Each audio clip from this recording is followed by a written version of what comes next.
बहुत समय पहले पहाड़ों के बीच एक छोटा सा गांव था, दीप गांव।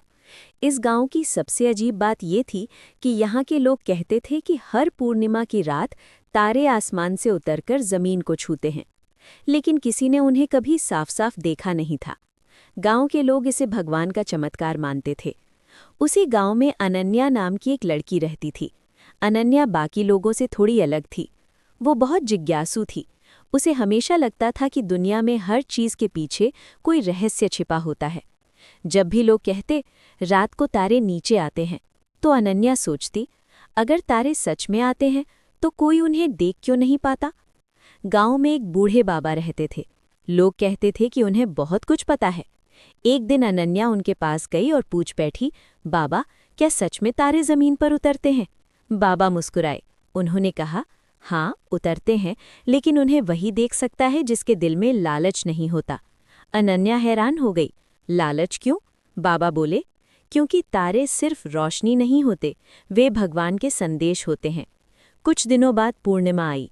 उस रात आसमान बिल्कुल साफ था। चांद बहुत चमक रहा था और पूरा गांव चांदी जैसा लग रहा था।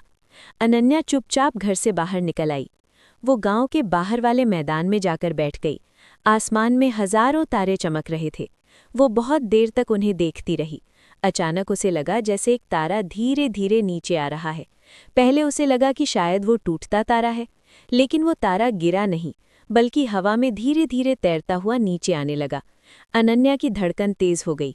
कुछ ही पलों में वो चमकता तारा उसके सामने जमीन को छू गया। पूरा मैदान रोशनी से भर गया।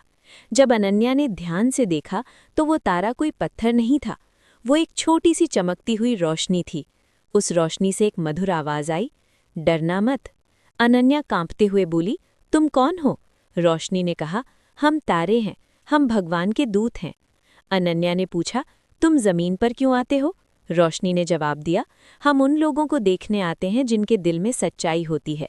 फिर वो बोली, आज तुमने हमें इसलिए देखा क्योंकि तुम्हारे मन में कोई लालच नहीं है। अनन्या की आंखों में चमक आ गई। रोशनी ने कहा, अगर तुम चाहो तो एक इच्छा मांग सकती हो। अनन्या कुछ देर चुप रही। वो सोच सकती थी, धन, गहने, बड़ा घर, लेकिन उसने धीरे से कहा, मेरी इच्छा है कि हमारे गांव में कोई भी भूखा न सोए।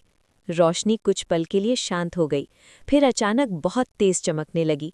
अगली सुबह गांव में एक अजीब चीज हुई। रात भर बारिश हुई थी, सूखे खेतों में पानी भर गया था। कुछ ही दिनों में फसलें हरी भरी हो गईं। गांव के लोग खुश हो गए। उन्हें समझ नहीं आया कि ये सब कैसे हुआ। अनन्या फिर बाबा के पास गई। उसने पूरी बात बता दी। बाबा मुस्कुराए और बोले, तुमने तारे नहीं देखे थे, तुमने भगवान का आशीर्वाद देखा था। अनन्या ने पूछा, क्या तारे फिर आएंगे? बाबा ने आसमान की ओर देखा और कहा, जब भी किसी का दिल सच्चा होगा, तारे फिर उतरेंगे।